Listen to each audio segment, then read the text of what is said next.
Hello, welcome to my channel Devi பெண்கள் விவசாயி. பரம்பல் ஆடு வளர்ப்பு. பரம்பல் ஆடு வளர்ப்பு நம்ம இப்ப பார்க்க போறோம். நம்ம மழைக்காலங்கள்ல நமக்கு சாப்பாடு போட்டு அடர்த்தீவனம் உலர்த்தீவனம் இதெல்லாம் கொடுக்கறதுக்கு கொஞ்சம் கஷ்டமா தான் இருக்கும். ஆனால் பரம்பல் ஆடு வளர்ப்புல இது ரொம்பவே ஈஸியா இருக்கு. இப்போ எங்களுக்கு இப்போ மழை காலம் 2 நாட்களும் மழை பெஞ்சிட்டு இருந்தது. அதனால நாங்க ஸ்டாக் வச்சிருந்த உலர்த்தீவனமும் இப்ப நம்ம தரையில ஆடு வளர்த்தாலும் மழை காலங்கள்ல நம்ம தீனி போடுறது எவ்வளவு ஒரு சிரமமா இருக்குது. அது நம்ம போட்டாலும் எவ்வளவுதான் போட்டாலும் அதை கழிச்சு மிதிச்சு சீராக்கி நம்ம வேஸ்டா போயிடுது. ஆனா இந்த பரம்பல் ஆடு வளர்ப்புல நமக்கு வேஸ்ட் ஆகாது.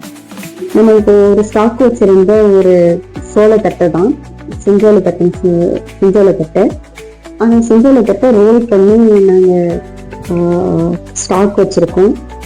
இந்த மாதிரி மெத்தட்ல நம்ம பரண் அமைச்சுக்கிட்டோம்னா நமக்கு அப்பத்திக்கப்ப நம்ம போர்ல இருந்து எடுத்துட்டு வர ஒவ்வொரு கட்டையும் எடுத்து நம்ம இந்த மாதிரி மழை காலங்கள்ல தொடர்ந்து மழை பெய்ஞ்சிட்டு இருந்தோம்னா அதை நம்ம மேலேயே ஒரு கட்டு வச்சிருந்து நம்ம ஆட்டுக்கு அப்பத்திக்கப்ப நம்ம போட்டுக்கலாம்.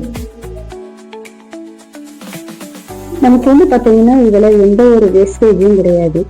அப்படியும் கீழே விழுந்தாலும் அதை மண்ணில் ஓட்டாம அதை சாப்பிடும். அது புழுக்க விழுந்தாலும் கீழே தான் விழுவும். ஆனா அது சாப்பாட்டுல விழாது. இப்ப நம்ம பாக்ஸ்ல எல்லாம் போட்டு வச்சிருக்கிறோம். அதுல சாப்பிட்டுட்டு இருக்கு.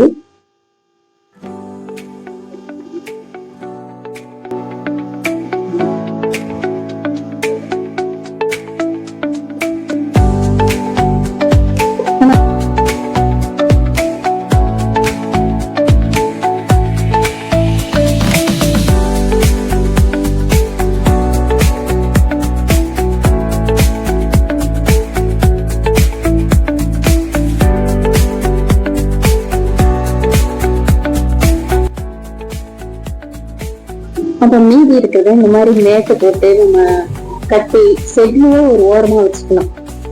அது வேஸ்ட் ஆகாது. நம்ம கீழே எடுத்துட்டு போகணும்னு அவசியம் கிடையாது. அப்போதைக்கு நம்ம தேவைப்படும் போது இந்த மழை காலங்கள்ல இந்த மாதிரி யூஸ் பண்ணிக்கிட்டோம்னா ரொம்ப யூஸ்ஃபுல்லா இருக்கும். எங்ககிட்ட இந்த மாதிரி ஒரு சீட் இருந்தது கொஞ்சம். அதை நான் இதுக்காக கொஞ்சம் யூஸ் பண்ணிக்கிட்டேன். பாருங்க, ஓரமா நான் வச்சுட்டேன். இப்ப ஆடுலாம் சாப்பிட ஆரம்பிச்சிச்சு. நம்ம ஆடு எப்படி சாப்பிடுறதுன்னு பார்க்கலாம்.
ஓகே ஃப்ரெண்ட்ஸ், நம்ம தேவி பெண்கள் விவசாயம் சேனலை சப்ஸ்கிரைப் பண்ணுவீங்க, எங்களுக்கு ஆதரவு கொடுங்க. அடுத்தடுத்த வீடியோவை பார்க்கலாம். தேங்க்யூ.